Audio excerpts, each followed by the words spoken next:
This is Research Like a Pro, episode 69, DNA Tools, part 1. Welcome to Research Like a Pro, a genealogy podcast about taking your research to the next level, hosted by Nicole Dyer and Diana Elder, accredited genealogy professional. Diana and Nicole are the mother-daughter team at FamilyLocket.com and the creators of the Amazon best-selling book, Research Like a Pro, A Genealogist's Guide. I'm Nicole, co-host of the podcast. Join Diana and me as we discuss how to stay organized, make progress in our research, and solve difficult cases. Let's go. Hi, everyone, and welcome to the show. I'm Nicole Dyer, co-host of the Research Like a Pro Genealogy podcast. And I'm here today with accredited genealogist Diana Elder and genetic genealogist Robin Wirthlin. Hi, Diana. Hi, Nicole and Robin. Great to be here today. Hi, Robin. Hi, Nicole and Diana. So excited to talk to you today again. We're so glad you're here because today we have a lot to cover about DNA methodology and tools that we can use in our genetic genealogy. Let's start out with our listener spotlight, and this is from L Glass 858. I love the Family Locket podcast and Research Like a Pro book. I'm so excited that my study group starts in a week. I can barely wait and decided to listen to every podcast from one to present until it gets started. So many hints in the beginning podcast that I'm adding to my research plan. So thank you so much, listener L Glass 858. We are well into our Research Like a Pro DNA study group, and we are just having a great time. I know I have learned so much, and I think everyone in the group has seen a huge increase in their skills working with DNA. So we're really excited. Yes, the study group has been really fun. So today we are going to talk about some of the tools that we talked about a lot in the study group. And a couple lessons ago, we had everybody in the study group go and try some of these tools and share their experience with them. And it was a fun exercise, learning what each other learned and discussing and just becoming more aware of what's available to help us. So we divided the DNA tools into 2 episodes. And the first episode of DNA Tools today, we will talk about all of the tools that you can do without segment data. So as you know, AncestryDNA doesn't provide a chromosome browser or specific segment information. However, we can use their clustering tools, Pedigree Triangulation, and other tools to help us really figure out our common ancestor. So we're going to talk about those things today. And we'll start with talking about clustering. We'll talk about some manual methods for creating genetic networks or clustering. And then we'll talk about some automated methods. Then after we talk all about clustering, we'll go on to pedigree triangulation, which is the next step after clustering, really figuring out where all the people in a cluster have a common ancestor, where the pedigrees intersect. And then last of all, we wanted to talk about the What Are the Odds tool, or WATO. So let's dive in and get started with talking about clustering. Okay, so why would we want to cluster our DNA matches? Well, the goal for all of us with our DNA is to help us make progress in our research. And one of the very first things that we can do with our DNA matches is to separate the people into groups that cluster around ancestral lines. So if you are looking at your match list, and you can divide it into groups, you can focus on finding the most recent common ancestor that you share with that cluster of people. And then once that common ancestor or ancestral couple is identified, you can focus your research on one familial line and identify the DNA that you inherited from the common ancestor. So separating matches into groups that are related to you and to each other can be done in a lot of different ways. There are manual methods of grouping into genetic networks on each of the company websites. So a lot of people have got their testing done on AncestryDNA. And on Ancestry, it's called shared matches. And that lets you see who you share with any one person. And that can be one way that you group your matches on Ancestry. At Family Tree DNA, they call it In Common With, and you'll see an ICW. And when you click on that, then you find all the relatives that you share in common with your specific match. 23andMe calls it Relatives in Common. MyHeritage calls it shared DNA matches. And on GEDmatch, the title is People Who Match Both Kits or One of Two Kits. So you'll see that each DNA company gives you a way to do this grouping of your matches into genetic networks. They each give it a little bit different names. So you'll have to go to your testing website or to GEDmatch and try it out for each one of these tools. Now, another way to do this is to do it yourself with a spreadsheet. And Dana Leeds has created this great method using color coding, and it's become known as the Leeds method. And we talked last episode 68 with Dana, all about the Leeds method. So if you missed that episode, you can go back and listen to that and get a really clear picture of how that works. And Dana also talks in that episode about how Ancestry has started the colored dot system of organizing your matches and how you can use the Leeds method with the colored dots. So clustering our matches is probably one of the very first things that we want to do with our DNA. It is not difficult. It's something that everyone can do using the company tools. And it's a great way for us to start understanding who everyone is on our match list. I agree. I think it's a really good first step to do. And I originally went through manually and put colored dots next to everyone, but I'm now learning about the tools for auto clustering and how that can help you really take a huge leap forward when you're in the beginning of your process, because they can use these same ideas of grouping into genetic networks and then create the cluster automatically for you. So let's talk about these auto clustering tools. The first one that came about was Genetic Affairs, and the programmer behind that, E.J. Blum, he created AutoCluster, which groups together your DNA matches into clusters of matches that most likely descend from common ancestors. And if you go and look at Robin's blog post about 10 ways to group your DNA matches into genetic networks, there's this visual image of how it works, and you can see all of the colored squares moving and grouping together based on who they share with. So everyone within a cluster mostly shares with the other people in that cluster. And then by looking at their trees, you can see who the common ancestor for that cluster is, or ancestral couple. So Genetic Affairs is a great place to start, and you can use AutoCluster for AncestryDNA results, 23andMe, and Family Tree DNA. So it's a great resource. And what you do is you go to the Genetic Affairs website, and then you log in with your Ancestry credentials, and then it pulls in the DNA matches and then sorts them into a cluster. And you can choose the thresholds that you want for the different centimorgan levels for your chart. So if you just want close matches, you can use higher centimorgans. And if you want smaller, more distant clusters, then you can put in a smaller amount of centimorgans. And it's a range. Let's talk next about GEDmatch Genesis. If you subscribe to their tier 1 level, which is about $10 a month, then you can use the Genetic Affairs clustering tools at GEDmatch, and it's a collaborative effort between GEDmatch and Genetic Affairs. So those same cluster tools are available there. MyHeritage has also licensed the Genetic Affairs AutoCluster approach for their users. And the only thing that's different about this is that you don't set the range yourself. It's just already there for you. So you can't adjust the range of centimorgans used at the MyHeritage clustering. But it's still helpful, and the report is emailed to you after it's finished. So it's a great way to get started with MyHeritage matches. Now, we also have to mention DNA GEDcom. DNA GEDcom is an amazing tool for downloading all of your matches from the testing companies so that you can work with them. If you purchase a subscription for $5 a month or $50 a year with DNA GEDcom, then you can use more of their tools. And one of those tools is the Collins-Leeds method. And this is an automated cluster program similar to what Genetic Affairs does.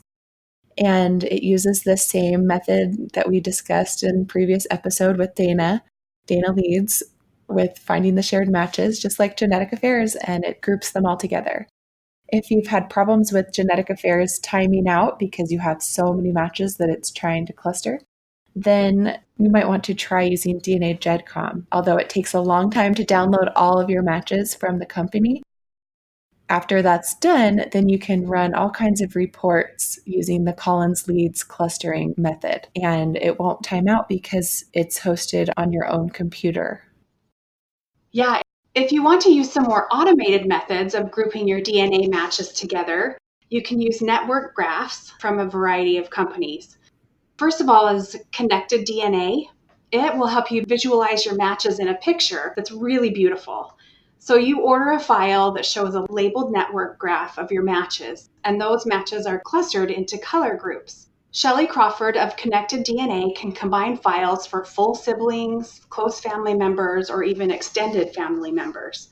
So that's a great feature when you have multiple people who have tested and you're really trying to figure out a distant ancestor. It makes good sense to have other people's DNA accounts be able to work together to identify pieces of DNA that maybe you didn't inherit, but your cousin did. Oh, that's awesome. Yeah, I think it's neat that you can combine those kits. And they're really beautiful graphics. It's really fun to see those. And it hyperlinks to Ancestry match pages for every DNA match. So you can go directly from the spreadsheet that's created to Ancestry for that DNA match. I think I'm going to have to try that because I have 3 brothers whose DNA I have, and then I'm trying to find out their second great grandfather's parents, and I think that will help. Yeah, it's definitely a great thing, especially if you don't have the next older generation's information available. Mm-hmm. And then some really neat things I thought of you, Diana, with your Benjamin Cox research, that it can help you identify the distant matches that are most likely to be relevant for your research.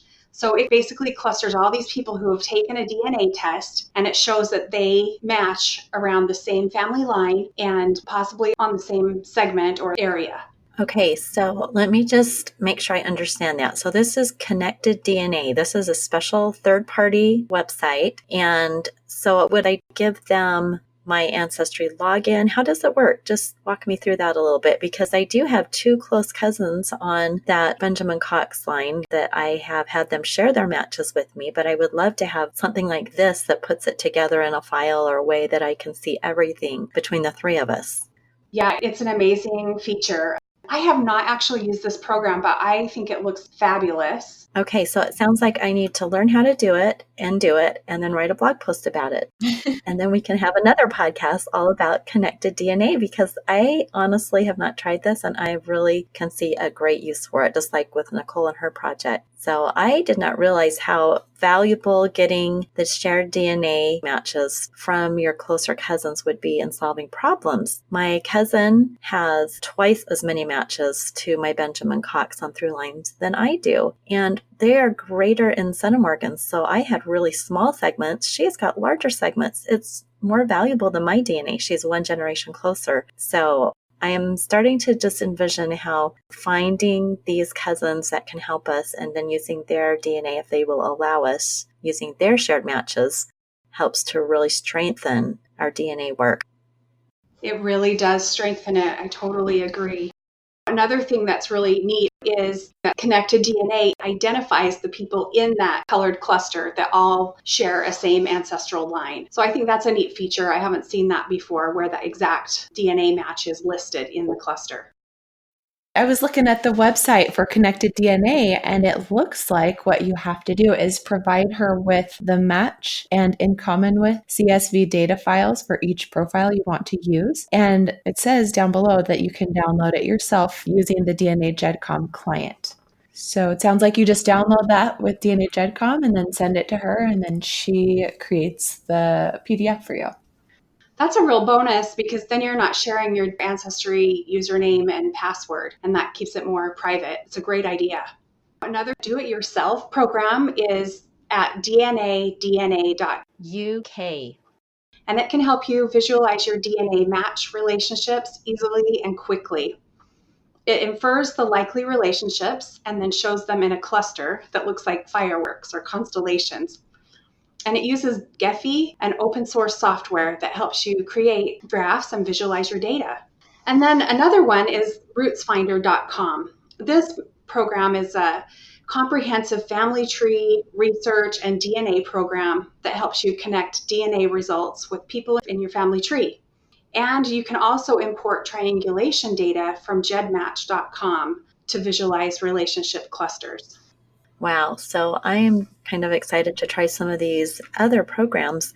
I think it's really interesting in the DNA world how so many people have used technology to come up with some of these amazing programs for us. But with that said, we can still do so much just on our own by going to the DNA companies and just using the tools that are right there in the company to do those clusterings. So there's nothing that says we have to do anything complicated. We can do simple things to get started on our clustering. So let's move on to another concept, and that is pedigree triangulation. So that might sound kind of scary. Triangulation, what does that mean? Well, when triangulation first began being used with genetic genealogy, it was really only with segment triangulation. And this is how genetic genealogists were proving relationships. But with additional tools like we've been talking about with the different DNA testing companies and third-party companies, pedigree triangulation has become a valid methodology to work with our DNA test results.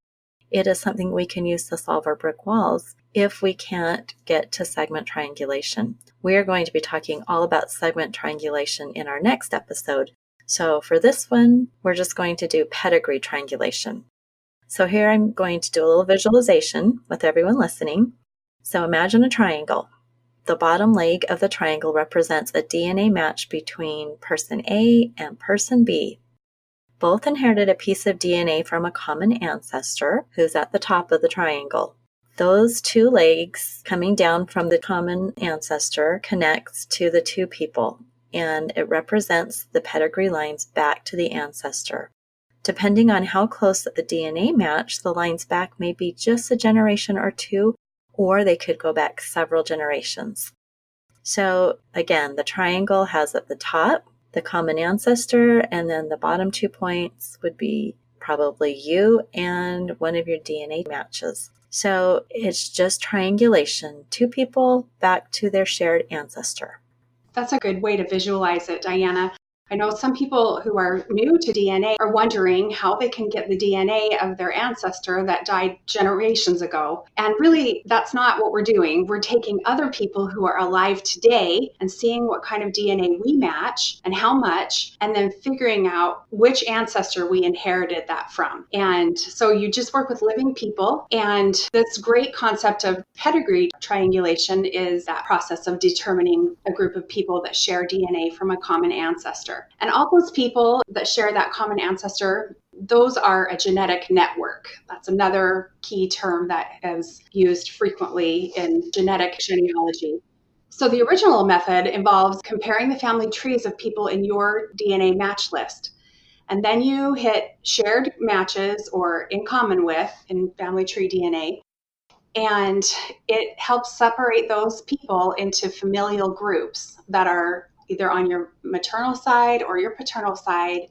And in order to use pedigree triangulation, you need to have a family tree for you and for your DNA match. And frequently, there is no family tree that's connected to the DNA match. So you may need to build a tree for that person that's in your match list. You would use obituaries to figure out who the parents are and grandparents. You can use census records and other published genealogies and really think critically and make sure that those records are truly identifying the links between those generations. And as you build that tree, you can connect up to see who the common ancestor is between you and your DNA match. So that common ancestor is really a place in your pedigree that intersects with the other person's pedigree. So you've got two different charts and you're trying to figure out how do they connect together. And the person that is on both of those charts or family trees is that most recent common ancestor.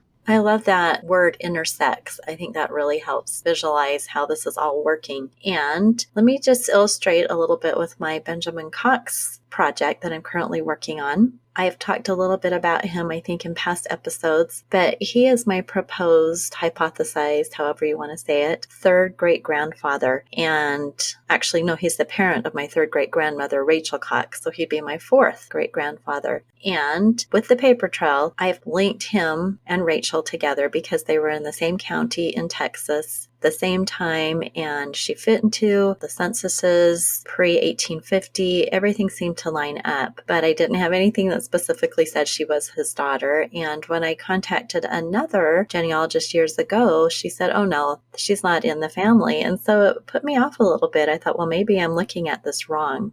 Now, with DNA and with ancestry through lines, I have discovered that I have got, I think now I'm up to about 72 proposed DNA cousins through Benjamin Cox. And the way through lines works is through family trees.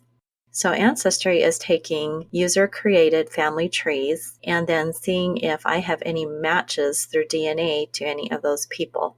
And so basically, I have a cluster of people to work with now that we all triangulate back to Benjamin Cox. So what is my job? Well, my job is to verify each of those trees and make sure that we are not actually connecting on a different segment of DNA, because that's entirely possible also. Ancestry doesn't know for sure that we are really all Cox descendants. One of them could be on a whole different line. So I have to confirm trees and verify those connections. So the more of these DNA cousins I can confirm, the stronger my proof that Benjamin Cox is my ancestor as well as everyone else's. The really neat thing is, like I mentioned before, that I'd have these two cousins share their results with me. Well, one of the cousins is a generation closer, and she has 140 matches that come down through Benjamin Cox, and the other cousin has something like 90. And we actually have some of the same matches, and so I am thinking we are triangulating on segments, which is one of the things I am now working on. It's really exciting because this technology is doing some of this work for us in finding our common ancestors and helping us do this pedigree triangulation. So pretty exciting. Now, MyHeritage also has something similar. Theirs is called Theory of Family Relativity.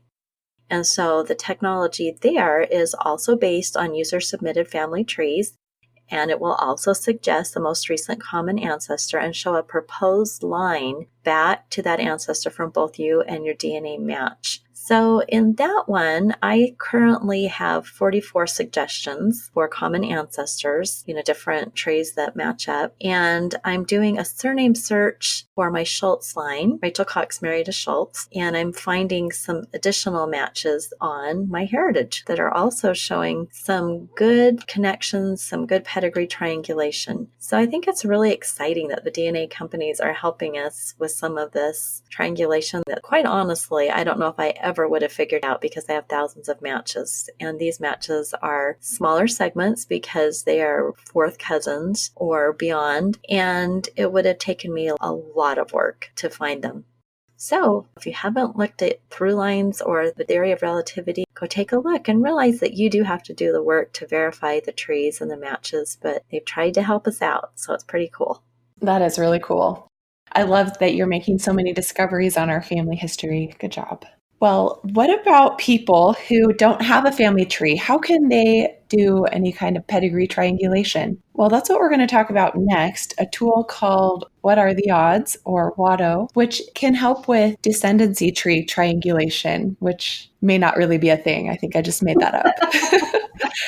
But what I like to think of as descendancy tree triangulation, basically just looking at a common ancestor and all their descendants, and then making some hypotheses about where a DNA match could fit into that descendancy tree. So that's what WATO is designed to do. So from the frequently asked questions on DNA Painter, which is where WATO is, it says, what are the odds is designed to help you figure out where someone called the target might fit into a known family tree by using the amount of DNA they share with people in that tree. It provides a simple interface to build the skeletal tree in which you enter the descendants of an individual or couple. You might be researching an unknown parentage case, in which case this tree would include people who share DNA with the target. or you might simply be curious about an unknown match and be looking for a simple way to map out possible relationships based on the amount of DNA your family members share with them. So I used What Are the Odds for a cousin match on one of the kids I manage, and I'm going to call her Louise. And when I reached out to her, she said, I can't help you researching whatever ancestor you have because I don't know my parents. I'm adopted. So she was adopted in the 1940s, and she shared her match list with me, and I offered to help her find her parents. And what I did was make some clusters first and see the different family groupings. And I saw that she had kind of these two separate groupings, maternal and paternal. And I didn't really know which one was maternal and which one was paternal, but I could just tell that there were two clusters. And the one cluster that I was familiar with was the side that she matched the kit that I manage on. And so I could tell the common ancestor right away between the kit I manage and between her kit. And so I put that common ancestor that I had figured out into the top of the What Are the Odds tree. And then I mapped out all the descendants that I could see in the cluster who were her matches.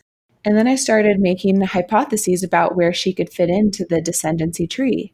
So once you start making those hypotheses or guesses about where the target fits in, What Are the Odds tool gives you a probability that they could fit into that branch or that line based on comparing it with your other hypotheses. So you have to put in more than one guess. And so you might guess they're descended from this branch or this side of the family or this person. And then you have three different hypotheses. And then What Are the Odds tool will tell you which hypothesis is more likely than the others. Or if they're all equally likely, it will tell you that too. And the information for the probabilities comes from the Shared Centimorgan project and the collaboration with the DNA geek who has come up with these relationship probabilities. So those probabilities and the amount of shared centimorgans that you enter into the WATO tool come together and help you get the probabilities that a person could fit into the tree in various spots. So what you have to provide to the WATO tree in order for it to give you those probabilities are a target person who you don't know how they fit into the descendancy tree, and then how much DNA they share with known descendants in that tree who are DNA matches to them. So it gives you scores indicating how your hypotheses compare to one another. So from the frequently asked questions at DNA Painter, it says, first, any hypothesis that is impossible given the data gets a score of 0. Then the possible hypotheses are ranked starting with a score of 1. When more than one hypothesis is possible, they are ranked with higher scores being direct comparisons to the score 1 hypothesis. So if you have 3 hypotheses with scores 100, 5, and 1, the highest is 100 times more likely than the lowest and 20 times more likely than the second place hypothesis. And so it can be really helpful for showing you where to look for the parents of a person with unknown parentage. And even though it might be less likely, you still can check into those other possibilities. And this works best with centimorgan ranges that are higher. Once you get into smaller centimorgans, it doesn't work as well. And also, the tool is not meant for endogamous populations because endogamy and pedigree collapse, if there is a significant amount of it, can really affect the scores. And there isn't very good probability data out there right now to figure out how to work with it. So if you have an endogamous population, then just be aware of that. So I wanted to ask you, Robin, what you recommend using the What Are the Odds tree for, and what cases would it be useful? It's really useful in unknown parentage cases. Let's say you have a large family and you're not sure which child of that family you're descended from. You can place yourself in different locations in this pedigree chart for What Are the Odds tool, and it can tell you how likely or unlikely you are to be descended from that child of the large family. So I have an example here where we had a really unusual situation and really high matches with everyone in one generation. And so we thought that the target test taker was someone that was in a much lower generation. And anyway, as we worked through the numbers and used what are the odds tool, we realized that she was actually in a higher generation than we had thought. This also works really well with half relationships because you have all this other comparison data. And if you see that it's not really likely that you're able to fit in a certain location in the tree, you can rethink it and then think on half relationships and reorder things and then put it in again and get a better probability. Nice. That's a really good example. And it does ask you about half siblings. So I'm glad you mentioned that because it seems like a very good way when you're putting in the DNA match. It says, is this a half relationship? So then it can adjust the probabilities. Oh, yes. It says define half relationships. Right. That is so helpful. Thank you for discussing this great topic today, everyone. And thank you to our listeners. We hope that you'll be able to go forward and use clustering and pedigree triangulation and the what are the odds tool to help you when you don't have segment data to work with, when you just maybe have AncestryDNA matches and you know how many centimorgans you share, and that's what you have to work with. So go forward and good luck to you with your pedigree triangulation and clustering. All right. Bye-bye, everyone. Bye, everyone. Talk to you again soon. Bye-bye. Thank you for listening to Research Like a Pro with Diana Elder, accredited genealogy professional, and Nicole Dyer. We hope that something you heard today will help you make progress in your own genealogy research. If you like what you heard, please leave us a review on iTunes or Stitcher, or visit our website, familylocket.com, to contact us. You can find our book, Research Like a Pro, A Genealogist's Guide, on Amazon.com and other booksellers. We hope you'll start now to research like a pro